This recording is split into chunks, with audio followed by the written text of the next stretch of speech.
Hi friends, welcome to our channel Shri Srinivasa computer embroidering works. ఏంటండి చాలా gap వచ్చింది కదా ఎంబ్రాయిడింగ్ వర్క్స్ అని. ఏంటి కుకింగ్ చూపిస్తుంది అనుకుంటున్నారా? ఏమీ లేదండి, చాలా రోజులు బట్టి నేను వీడియోస్ తీయలేదు వర్క్ పరంగా. ఎందుకంటే బిజీగా ఉండడం వల్ల వర్క్లో నేను వీడియోస్ తీయడం అనేది జరగలేదు, ఖాళీ లేక. కానీ ఇక పైనుంచి నేను వీడియోస్ తీయాలని అనుకుంటున్నాను. సో స్టార్టింగే ఈరోజు నుంచే మొదలు పెడుతున్నానండి. స్టార్టింగే కొంచెం కుకింగ్తో ముందుకు వచ్చాను. ఏంటంటే ఈరోజు ఇంటి దగ్గరే ఉన్నాను, చికెన్ బిర్యానీ చేద్దాం అనుకున్నాను. సో నేను చికెన్ బిర్యానీ ప్రిపేర్ చేస్తున్నానండి. ముందుగా చికెన్కి ఉప్పు, కారం, మసాలా, నిమ్మరసం, పెరుగు ఇవన్నీ ఒక 1 అవర్ ముందు కలిపి నేను పెట్టుకున్నానండి. పక్కనే పెట్టుకుని ఒక 1 అవర్ 2 అవర్స్ పెట్టుకోవాలండి. అలాగైతే కొంచెం స్పైసీగా ఉంటాయి ముక్కలు. సో అందుకే మనం ఒక 1 or 2 అవర్స్ పక్కన పెట్టుకోవాలి. అలాగే ఆనియన్స్ని కూడా సన్నగా తరుముకొని నేను ఫ్రై చేశానండి. ఫ్రై చేసిన తర్వాత ఇంకా నేను 1 అవర్ తర్వాత స్టార్ట్ చేశానండి కుకింగ్ అనేది. ఇలా చికెన్ వేపుతున్నాను, కొంచెం ఆయిల్ వేసి చికెన్ అలా ఫ్రై చేస్తున్నానండి. ఇందులో వాటర్ అది ఏం పోయకూడదండి, దానికున్న వాటర్ తోటి అది అలా కుక్ అవుతుంది.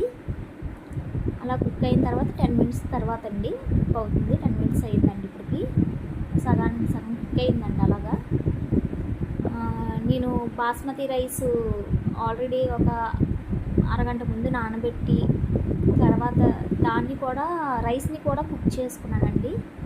ఇదిగో చూడండి, ఇందులో పచ్చిమిరపకాయ, జీలకర్ర ఇవన్నీ వేసి ఉడకపెట్టాను రైస్ని. ఇది ఎక్కువ ఉడకకూడదండి, 60% 70% మాత్రమే ఉడకాలి. ఉడికిన తర్వాత దీన్ని తీసి పక్కన పెట్టానండి. రైస్ని పక్కన పెట్టి నేను అర కేజీకి నేను చేస్తున్నానండి బిర్యానీ. ఎందుకంటే ఇది 2 మెంబర్స్కి సరిపోతుంది. సో అర కేజీకి చేస్తున్నాను. 2, 3, 4 మెంబర్స్కి సరిపోతుంది మాకైతే. చికెన్ ఇలా ఉడుకుతుందండి. చూడండి, ముక్క కూడా చాలా బాగా, స్మెల్ కూడా చాలా బాగా వస్తుందండి.